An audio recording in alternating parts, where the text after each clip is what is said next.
तो यार पिछले एपिसोड में हम लोगों ने देखा कि परमैन को पाको की आइडेंटिटी पता चल जाती है, तो वो परमैन बर्डमैन को कॉल करके बोल देता है कि आप जितना जल्दी हो सके उतना जल्दी अर्थ पे आ जाओ।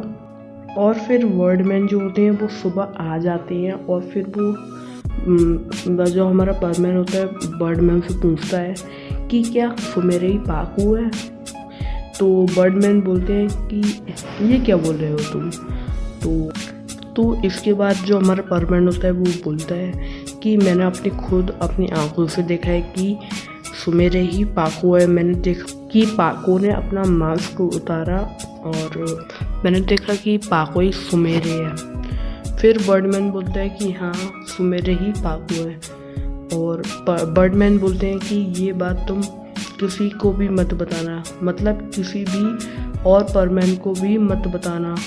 तो इसके बाद जो हमारे बर्डमैन होते हैं वो भी चले जाते हैं और वो बोलते हैं बाय बाय मित्सुओ, अब मुझे यहाँ से जाना होगा।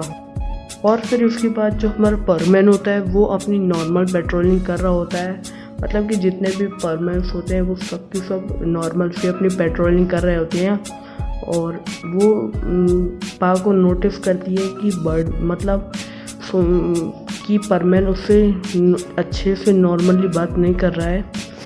फिर पाको बोलती है परमैन से कि मैं तुमको सुबह से देख रही हूँ, तुम मुझसे नॉर्मली बात क्यों नहीं कर रहे हो। तो इसके बाद परमैन बोलता है पाको को कि ऐसा तो कुछ भी नहीं हुआ, मैं तो तुमसे ऐसे ही बात कर रहा हूँ जैसे हमेशा करता हूँ। फिर यार वो परमैन उन लोगों की ड्यूटी का टाइम यार ख़त्म हो जाता है। फिर जो हमारा परमैन होता है अपने घर पे चला जाता है और पाको भी अपने घर पे चली जाती है, मतलब कि हमारे सुमेरे। तो हम ये दोनों अपने घर पे चले जाते हैं। तो अब आती है यार हमारी नाइट ड्यूटी। फिर जब हमारे परमैन सब लोग ड्यूटी कर रहे होते हैं तो उन लोगों ने यार बहुत सारे चोर पकड़े होते हैं। तो उनमें से एक चोर भाग रहा होता है, तो वो परमैन उसको देख लेता है और परमैन बोलता है पाको को कि वो देखो वो चोर वहाँ पे भाग रहा है। तो इसके बाद पाको बोलती है कि कहाँ पे है चोर। फिर उसे परमैन बोलता है कि वो वहाँ पे है चोर। तो इसके बाद परमैन खुद ही उसी के चोर के पीछे जाने लगता है। फिर आगे से उसकी पाको जा रही होती है, क्योंकि यार हमारी पाको सोच रही होती है मैं उस चोर को पहले पकड़ लूँगी और परमैन को चिढ़ाऊँगी।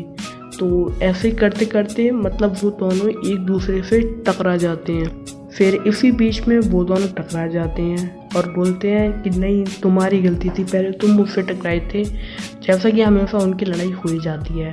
तो इसी बीच में लड़ते हुए परमैन बोलता है कि मुझे नहीं लगता था कि सुमेरे इतनी बुरी होगी।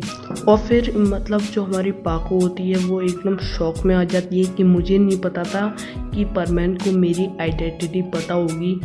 फिर पाको कुछ बोलती नहीं है, लेकिन इसी बीच में परमैन बोलता है कि मैं तुमसे बहुत ज़्यादा नफरत करता हूँ, तुम बहुत ज़्यादा बुरी हो। फिर उसके बाद जो परमैन होता है वो अपने घर पे चला जाता है और अपने रोबोट से वो बात कर रहा होता है। तो वो रोबोट को वो सब कुछ बताता है और बोलता है कि वो उस चोर को पकड़ना चाहती थी और मैं उससे बहुत ही ज़्यादा नफरत करता हूँ। तो रोबोट बोलता है कि तुम उससे माफ़ी मांग लो। तो हमारा परमैन बबुआ बोलता है कि नहीं, मैं उससे माफ़ी कभी नहीं मांगूंगा, अब मैं उससे बात कभी भी नहीं करूँगा, क्योंकि उसकी गलती थी ना कि मेरी गलती थी।